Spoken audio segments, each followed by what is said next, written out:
还是没有什么。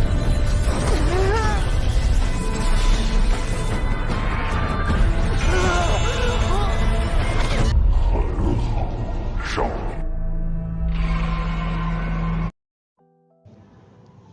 Hai, gimana nih kabarnya kalian semua? Aku harap kalian selalu dalam keadaan sehat dan baik-baik saja ya.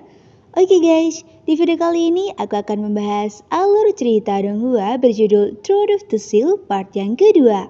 Jadi buat kalian nih yang belum nonton part sebelumnya, langsung aja cek link yang ada di deskripsi video ini ya. Oke, tak usah berlama-lama lagi, yuk langsung aja kita gas ke alur ceritanya. Tapi sebelum itu, intro dulu.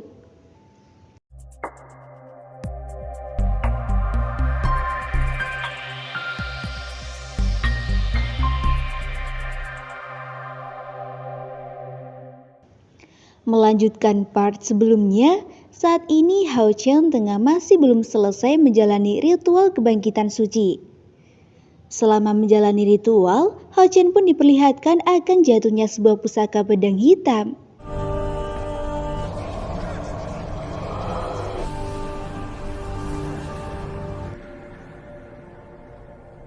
Di sana, Hao Chen diperintahkan oleh seseorang agar mencabut pusaka pedang hitam yang ada di sana. Alhasil, Hao Chen pun menuruti perintah tersebut tanpa merasakan ketakutan sedikit pun.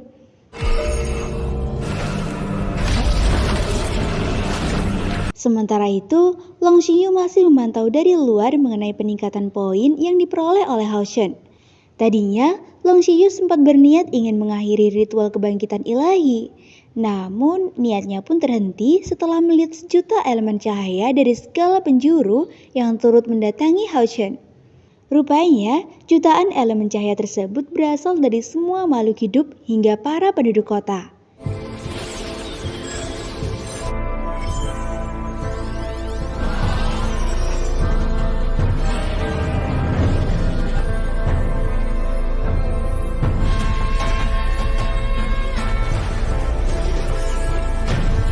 Setelah terkumpul, rupanya semua elemen cahaya tersebut membuat Hao Chen menjadi lebih kuat saat menjalani ritual kebangkitan ilahi di dalam lautan kesadarannya. Alhasil, poin yang diperoleh Hao Chen semakin meningkat pesat menjadi 90 poin dalam satu gerakan saja.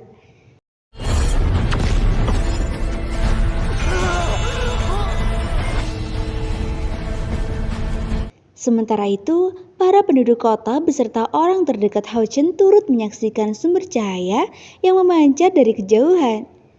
Tak terkecuali seseorang bernama Bai Meng juga turut mendapatkan laporan kalau ada perubahan energi di wilayah utara semenjak Hao Chen melakukan ritual kebangkitan ilahi. Selama Hao Chen menarik pedang hitam tersebut, tiba-tiba saja muncul sosok hitam yang berniat ingin memberkati takdir Hao Chen untuk memimpin umat manusia menuju era baru.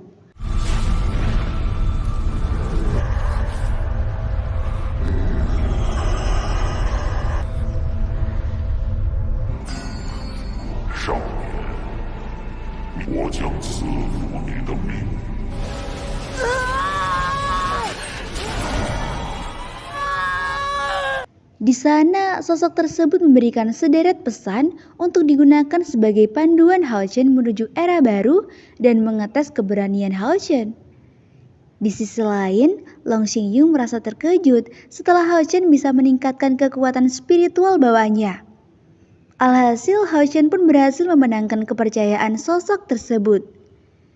Setelah itu, Hao Chen pun ada keluar dari lautan kesadarannya dan berhasil meningkatkan poin yang jauh lebih tinggi.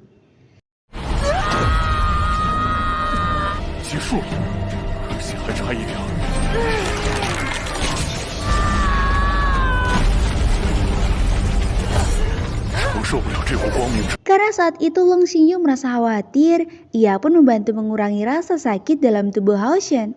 Di sana, Hao Chen pun menjadi jatuh pingsan setelah menguras banyak elemen cahaya yang terserap ke dalam tubuh.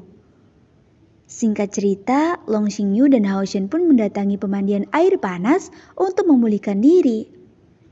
Di sana, Long Xinyu mengingat akan sebuah catatan sejarah yang mana catatan tersebut berisikan tentang upacara kebangkitan ilahi perolehan 90 poin yang dinamakan Putra Cahaya.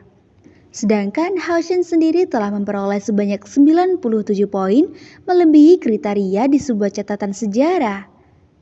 Oleh karenanya, Long Xinyu pun tidak berniat memberitahu perolehan poin yang dihasilkan Hao Shen sebelum dirinya beranjak dewasa. Setelah itu, Long Xinyu pun mulai menceritakan sosok Raja Iblis Feng Shui yang merupakan seorang musuh bebuyutannya selama ini. Melihat sosok tersebut, Hao Shen pun teringat akan cerita dari sang ibu. Setelah itu, Long Xinyu pun mulai menjelaskan tujuan Hao Shen yang sebenarnya, yakni menjadi seorang kesatria terkuat dalam sejarah dan mengalahkan Raja Iblis Feng Shui. Sementara itu, seorang gadis bernama Chai yang sebelumnya pernah bertemu dengan Hao Shen tengah sedang melamun di atas gedung kuil Assassins. Di sana, seorang pria misterius itu pun mengetahui apapun yang sedang dipikirkan Chai. Mendengar hal itu, Chai pun seketika mengingat pertemuan pertamanya dengan Hao Shen.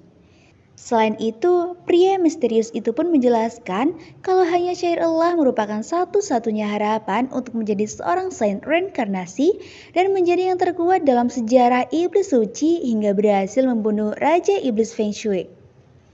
Mendengar perkataannya, Syair pun seketika meneteskan air mata.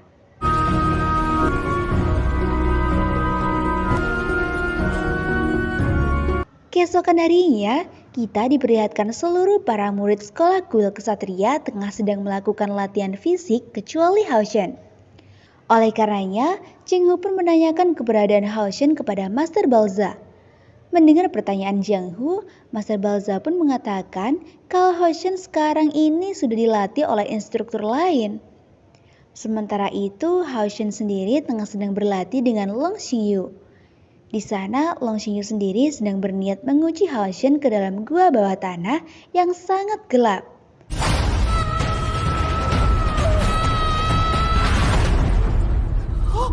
Di dalam sana terdapat banyak sekali binatang iblis tingkat rendah yang kini harus dihadapi Hao Shen. Sayangnya, Hao Shen sendiri tidak bisa melihat keadaan sekitarnya. Oleh karenanya, Long Xinyu pun menyuruhnya untuk lebih mengandalkan indera yang lain selain penglihatan. Selain itu, Hao Shen juga mempelajari pengetahuan tentang binatang iblis ketika beristirahat memulihkan diri di permandian air panas. 你在温泉里疗伤的同时，读书学习，你要仔细观察他们的。 Di sore hari, Hao Shen pun melakukan berbagai macam pelatihan fisik yang diberikan Long Xinyu. Hari berikutnya, Hao Shen tetap berjuang berlatih sepanjang hari sesuai panduan dari Long Xinyu.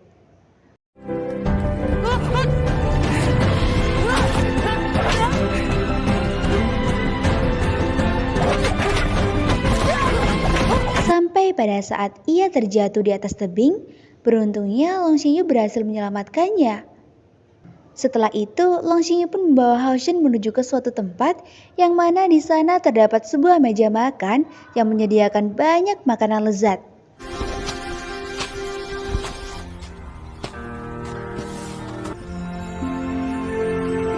Melihat hal itu, Hao Shen pun langsung tertunduk di hadapan Long Xinyu. Sayangnya, Long Xinyu justru merasa sangat marah ketika melihat Hao Shen tunduk di hadapannya. Rupanya, Hao Shen berniat ingin membawa pulang seluruh makanan tadi untuk sang ibu, dikarenakan sang ibu sendiri belum pernah merasakan makanan enak. Selain itu, Hao Shen juga menceritakan kondisi sang ibu yang sebenarnya. Mendengar hal itu, Long Xinyu seketika terdiam dan langsung pergi meninggalkan Hao Shen.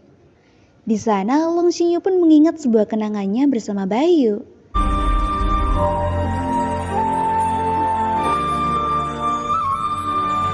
Sontak lamunannya terhenti ketika Hao Shen memanggilnya dan meminta permohonan maaf. Setelah itu, Long Xinyu pun menceritakan berbagai penderitaan orang-orang di luar kota Odin di perbatasan aliansi akibat kejahatan Kaisar Iblis. Oleh karenanya, ia pun meminta Hao Shen untuk menjadi seorang kesatria yang senantiasa melindungi umat manusia hingga rela berkorban. Mendengar perkataan Long Xingyu, Hao Shen pun mengakui kalau kini dirinya telah mendedikasikan diri untuk berlatih lebih keras demi menjadi seorang ksatria sejati. Alhasil Long Xingyu pun bergegas membawa Hao Shen menuju suatu tempat. Ternyata tempat tersebut merupakan ruang warisan yang berasal dari cincin warisan milik Long Xingyu, yang mana tempat tersebut akan digunakan oleh Hao Shen untuk berlatih keterampilan baru. 这是传承之戒里面的传承。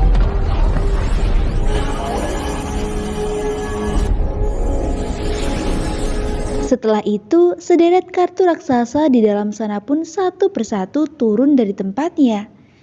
Di sana, Hao Shen pun mencoba salah satu kartu raksasa tersebut. Kemudian, kartu raksasa tersebut pun mulai menunjukkan berbagai teknik tebasan pedang. Di sana, Long Xingyu pun menanyakan kesiapan Hao Shen menjadi murid kesatrianya demi melindungi manusia. Alhasil, Hao Shen pun merasa sangat yakin bahwa dirinya bersedia menjadi seorang ksatria sejati. Mendengar jawaban Hao Shen, Long Xingyu pun langsung melakukan penobatan kepada Hao Shen atas nama Dewa Cahaya. Di saat yang sama, Long Xingyu pun menjelaskan semuanya kalau kini Hao Shen telah menyerahkan seluruh hidup dan matinya di aliansi demi melindungi manusia. Selain itu, Long Xingyu pun mewariskan sebuah cincin warisan kepada Hao Shen.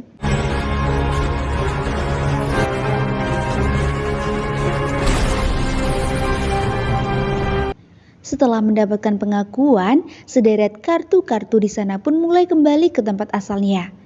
Alhasil, tempat tersebut pun kini menjadi milik Hao Shen sepenuhnya. Sayangnya, kemampuan Hao Shen saat ini masih terlalu lemah jika digunakan untuk mengendalikan sebagian besar keterampilan pedang yang ada di sana. Oleh karenanya, Long Xingyu pun mengambil salah satu kartu keterampilan yang nantinya akan dipelajari Hao Shen untuk pertama kali.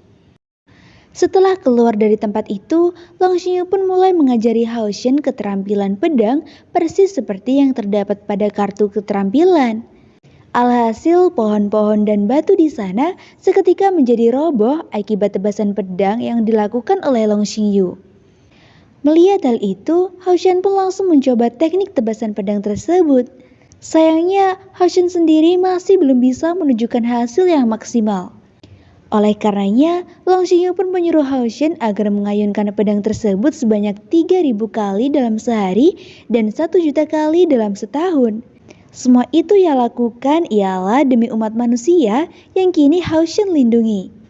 Akankah Hao Shen tidak akan pernah menyerah menjalani latihan keras yang diberikan Long Xingyu? Untuk mengetahui kelanjutan alur cerita Throne of the Seal part selanjutnya, pastikan jangan lupa tekan tombol subscribe untuk notifikasi berikutnya ya.